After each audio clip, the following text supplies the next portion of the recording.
Yeah. Yeah, and expect all these people, man. This is not bad from a hillbilly from Tennessee. All these cameras in my face. Man, I've come a long way. Mom would be proud of me. Scott, does it bring the same level of gratification when the fight stopped in between rounds? I mean, obviously you put in some real good work there, but is it good feeling if you had like actually finished him? No, I don't think so. I think if, to get a knockout or something like that is the ultimate feeling, but it's gratification in a different way. I mean, some of those shots, a lot of guys would have went down and stayed down on a couple of those shots. Like my hand is so sore, my knuckles. He took some hard shots, but there's a gratification in the fact that I'm a dog too. I'm never going away. None of these guys, like I said the other day to you, nobody shut me out. Nobody's completely smoked me or anything like that on any of my losses. It's all close. I'm a dog, so he got a knockdown, put me on my butt there, but all that did was piss me off. And I came back forward, and I think once he did that, he hit me with his best shot and then realized, man, this dude ain't playing. This kid is going to keep coming forward and be in my face. I don't want any more of that. I didn't sign up for that. And I know you told me before the fight you really wanted that Donald Cerrone moment in the cage with your little man. How did that feel to actually have that come to fruition? Man, it's a dream come true, really, it is. It's a different purpose now. It's a different sort of purpose with fighting. Before, it was anything I could do to avoid the real world for a little bit, fighting for myself and to be the best I could be. But now with the family and for him, it's a different purpose. So to be able, and he's too young, he won't remember it, but he's going to be in those picks. And to be able to share this with him is so special, man, because I've openly said it, but I came up without a dominant father figure. So I had to learn a lot on my own. So, for me, it's being a dad is about showing him how to achieve goals, and this is my platform to do that. I'm not going to tell him how to do things. I'm going to show him. So when he looks back, he knows, hey, Pops, he set a goal. He had a dream. He went up there and he put it all on the line for everybody to see, and this is how he got it. He didn't talk about it. He went out there and did it. So, to show him, that's the ultimate, for me. How much of that background and not having a father figure is behind you doing this as a career? Because a lot of people find guidance that way. Yeah, I think it's a cliche story, and I'm kind of jaded towards it because a lot of media outlets and UFC, and it's not your fault. Everybody wants to know the story behind the fighter, and that's part of it. People want to know you. But I'm typical story. Troubled childhood, no dominant father figure, a lot going on. So all that story is the same. So now I feel like with my boy, I get another chance. But I tell people all the time I get some funny looks, but fighting changed my life. Fighting people in this octagon changed my life for the better, man. Taught me a lot of lessons learned through sport, but a lot of lessons the hard way, literally and figuratively. So, it's changed my life for the better, and I already can't thank this sport enough for what it's given me. Scott, you talked about getting a top 15 fighter. Do you have anybody specific that you want to fight, or just anybody top 15, top 10? Yeah. I'd love to have the winner, Guida and Miller. I'm not sure where they're ranked, but I know they're both Hall of Famers. I think that's cool. You know what I mean? Like, give me one of those Hall of Famers. That'd be awesome. But if not, everybody's equally tough, man. It's like people pick and choose, but it don't matter. Everybody's a bad day. You know what I mean? It's so I don't know if one fight's easier than the other in different ways. So, I'd love to have the winner of those guys or a Hall of Famer, but, I'm not the matchmaker. I don't know if I've ever gotten to choose a fight. So, the old cliche, whoever they get. But, I belong up there with those guys. I'm a super athlete. I'm kind of behind the curve, because I played professional hockey, college baseball. I got started late. These guys are Division I wrestlers. They're jiu-jitsu world champions. They're kickboxing world champions. I'm just a super athlete that decided one day to go to an MMA gym and had a lot of fun. So I've spent my entire career just trying to catch up. You know what I mean? Trying to settle in the octagon. I got in the UFC when I was 7-0. That's nothing, man. I'm fighting my last fight before the UFC was in a rodeo barn. We warmed up in the petting zoo, man. That's no lie.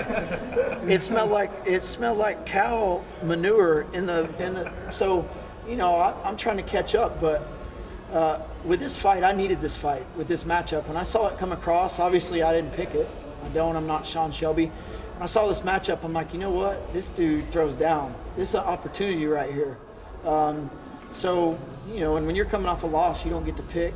So, you know, I need that bonus money, man. You guys, you know, now you see the baby boy. We got a house. You know, I need to put some bread on the table. I'm trying to set him up, so I need that money. Can we talk about the first round? Talk about his toughness. You had him on the ground early, and there was a couple submission attempts. Can you just talk about the ground for those few minutes in the first round? Yeah, you know, that ground, all the groundwork and the kind of clinching was just to wear him down a little bit. I knew with every grappling exchange that his power meter was going to go down, down, down. And some of the submission attempts, you know, they were there. I squeezed for him, and they were good, but he was just, you know, he's strong. He's a big guy too. Obviously, he missed weight. So the game plan was, hey man, let's lean on him a little bit. Let's grapple if the opportunity arises, and he's going to burn 2 times more energy than you. Like, he's not ready for that sort of fight. So, you know, I squeezed on a few of them. They weren't quite there, but I knew that it was going to pay off for me near the end, and it did. It broke him. But they were there, man. But, you know, it was just a penny in the bank for later in the fight. When your opponent missed weight, that told you something about it? Yeah, for sure. I think it always does. You know, because he tried hard. I had guys in the fitness gym at 6 a.m. working out, some of my training partners, and they said he was laying on the floor at 6 a.m. on the day of weigh-ins and, like, not making it. And then he didn't even weigh in until 10:45. And that's me already rehydrating for 2 hours. At this level, you need a 1% advantage. You know, any sort of advantage you can get. If I got 2 more hours to rehydrate than a guy, and he's depleted his body that much to make the weight, you know, I'm seeing it as an advantage. It's another penny in the bank for later. And you already fought twice in 2019. Yep. Would you like to fight a third time? Yeah, for sure. I tried to get on that Greenville card. That was, I don't know, a month and a half ago, 2 months. I'm trying to ride it. Like I said, I got a new house. I got a baby boy. This is a different sort of purpose. This is that dad life, man. This is a different sort of fight. You know what I mean? Like, I've been changing diapers, got shit on my hands. So we're trying to do a little bit better, man. Like, I'm like, all right, if I'm gonna go through this, I need to set you up but yeah, I feel healthy. Like, I feel good. I don't have a lot of mileage on my body. You know, I've had a couple hard fights, but, you know, I still feel great. You mentioned you missed it on the Greenville card. Do you have a card in mind moving forward? No, I got to see what's out there. I always love Vegas. I love Vegas. You know, I think we capitalized on a big opportunity tonight on ESPN. You know, I feel like I look good on TV. I feel like, you know, I'm, you know, promotable, all that stuff. I feel like when I fight, you know what you're getting. Like, hey, you know, this dude's going to go out and take some risks. He's going to throw some wild shit, and he's going to try to bury guys, you know, so you can guarantee that there's going to be some excitement in my fights. So I think you don't always get that with every guy. So, you know, I got a little bit of stock, and so, you know, we'll see. Let's go back to that moment. You said, like, when you first entered a UFC or entered a MMA gym. Did you ever think, like, hey, I'm going to make it to the UFC when you first entered that gym? No, man. When I started, it's funny because my coach is right back here. When I first started, I started doing jiu-jitsu. I'm like, I'm never going to fight. You know, I was doing the 9 to 5. I was doing a recruiting for electrical engineers. So I was sitting in this cubicle, staring at a computer, talking on the phone to these foreign PhD grad engineers. It drove me crazy, man. So I took up jiu-jitsu as an outlet. I had a friend, Jarrett, at the time. So started doing jiu-jitsu. I'm like, I'm not gonna fight. I'm just here as another outlet to try and combat the rat race. And a year later, I'm like, we'll try it. I won in 40 seconds, didn't get hit. We'll go till I lose. All of a sudden, I'm in the UFC, you know, and I'm like, holy shit, these guys are good, man. This dude's a Division I wrestling champ. I'm just a kid from Tennessee, man, like out here hacking around. These dudes are the best in the world. So, you know, I'm up here hanging with the top 0.001% in the UFC, and, you know, I'm just here for a good time, not a long time. That's it. Quick question. Yeah. How tends to have his hands to his side? Was that part of the game plan, that straight right that you caught him with first that really got it? Alongside? Yeah, he tends to have a little bit of an earmuff guard. Yeah. Is that part of the strategy where you're trying to go straight down the pipe with that right hand? Or is that just happenstance? I don't think so. We knew that right hand would be there because he carries his lead hand a little low. But I started noticing right off the bat. So the plan was early to feint him and try and draw out, see what he's going to do. How's he going to react? So he was reacting a little differently than we planned for. Instead of pulling back a lot, he was ducking forward.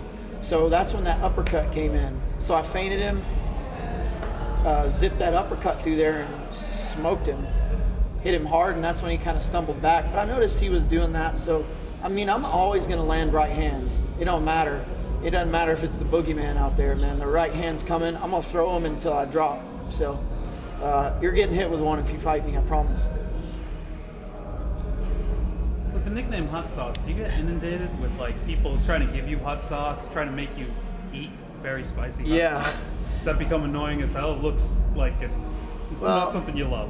Yeah. I got a lot of mileage on me in that sense. Where when I was early on, Yeah, you're gonna clarify that. early on in my career, I did all the hot sauce challenges and all that. You know, like, oh, try these hottest wings, show up, and but now it's like, man, I ain't doing that. I don't feel like having my stomach hurt for 2 days. Like I can still eat it all, but it's funny now. Like when I'm out at a restaurant, people are like, not using any hot sauce. I'm like, hey man, this is dessert. What are you talking about? But, you know, the nickname is true. I eat a lot of hot sauce. I eat it on everything. And you know, and like I've told you guys, I'm a simple guy. Like, at first, I didn't want a nickname, you know. I'm not like a killer or axe murderer or a pit bull. I'm just a dude from Tennessee. So the hot sauce name is because I eat a lot of hot sauce, and I still do. Love it. No hot sauce sponsorship? We're working on it. I've done a spot for Cholula, but we'll see. Whoever's paying the most. But I may come out with my own hot sauce here soon. So we'll see. Thanks, Scott. Yeah. Appreciate it, guys. Thank you so much. Good stuff.